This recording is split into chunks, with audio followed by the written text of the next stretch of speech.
I realize it's been a while since I did like a Burgundy label 101. It is something that a lot of people wanted to get into this year, a lot of my clients, but I do understand that Burgundy label are very confusing. I had a client who wanted to get into Burgundy and he ordered a pair of intro level Burgundy from me a couple days ago, but I had to be really specific to show him the difference between the labels. So on the left here, we have the 2023 Dumont Cote de Nuits-Villages. On the right here is the 2023 Nuits-Villages.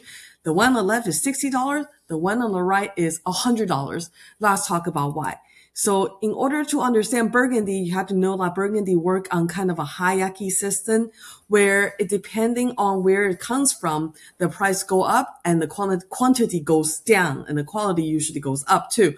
So you have the region or district level, and then you have the village or commune, premier cru, and grand cru.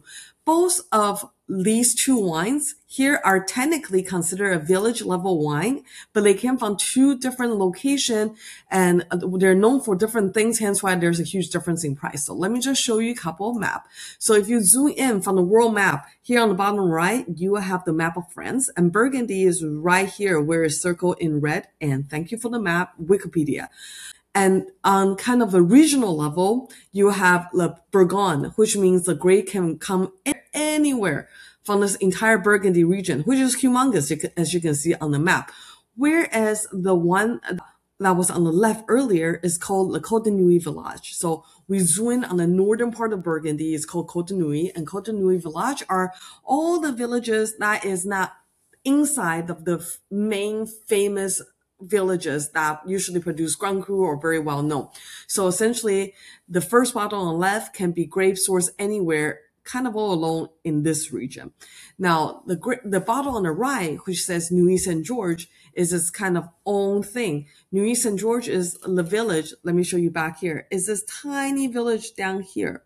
So now we're zooming in even more. So Nuits-Villages will be literally, the grape have to be sourced from everything within this tiny little village, and there are more specific microclimate and characteristic and flavor in each of the Burgundy village. That's why they're bottled and sold separately, and they have different reputation. For Nuits-Villages are known as like the muscular, the iron fist, and the velvet glove. A lot of people really like that earthy, more structural, bigger style of Pinot Noir. They go for things like this. And of course, the next level up will be the Premier Cru, which is this color. And in Nuits-Villages, they don't have any Grand Cru vineyard. There's only 1% of vineyard in Burgundy are considered Grand Cru. So that will be the very top of the pyramid as we showed earlier.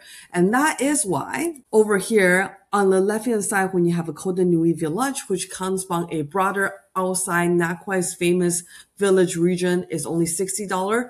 And whereas when you go into Nuits-Villages, a smaller village that is known for a certain style made by an amazing producer, the price will go up. And once we get into Premier Cru and Grand Cru level, it will go up to 200, thousands, and even tens of thousands of dollars. So yes, Burgundy are a little bit crazy to get into, but I will always recommend if you're starting off, start on this level, the village level. You wanted to understand the different flavor and different kind of characteristic from the different village before you want to jump into that Grand Cru and Premier Cru and Grand Cru level. And over here on the village level, it is a lot of fun because not only you can taste the difference in the stylistic and characteristic of a different village, you can also explore the style of different producer in this level without really breaking the bank. So everything in here, unless we're talking about super famous producer, are usually still under $100 a bottle. So hopefully that helped. If you're getting to Burgundy this year, you have any question, need any suggestion,